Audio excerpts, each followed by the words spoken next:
అంత పెద్ద స్కామ్ జరిగిన తర్వాత రాష్ట్రంలో ఒక భయం ఉండాల్సిన అవసరం ఉంది.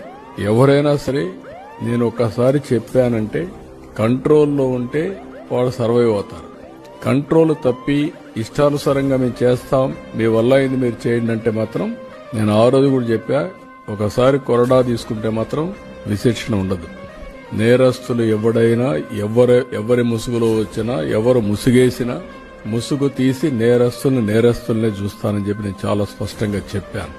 అందుకే ఒక పక్క ప్రక్షాళన, ఒక పక్క ఇలాంటి నేరాలు చేసే వాళ్ళని వన్స్ ఫర్ ఆల్ ఈ రాష్ట్రంలో ఒక ఫ్యాన్సీ తయారైంది. ఎప్పుడూ చూడనటువంటి విపరీతమైన ధోరణి, విపరీతమైనటువంటి నేర చరిత్ర కలిగిన నాయకులు నేరాలు చేసి ఘోరాలు చేసి ఎదుటి వాళ్ళపైన గుడ్డగా కాల్చి ముఖానేసినట్టు ఎదుటి వాళ్ళపైన వేసి తప్పించుకోవాలని ప్రయత్నం చేస్తున్నారు. అయితే నేను వాళ్లపైన ఏం చేయాలో చేస్తూనే వ్యవస్థను ప్రక్షాళన చేయడానికి ఎక్కడికక్కడ టోటల్ గా ప్రక్షాళన చేసే బాధ్యత తీసుకొస్తాం.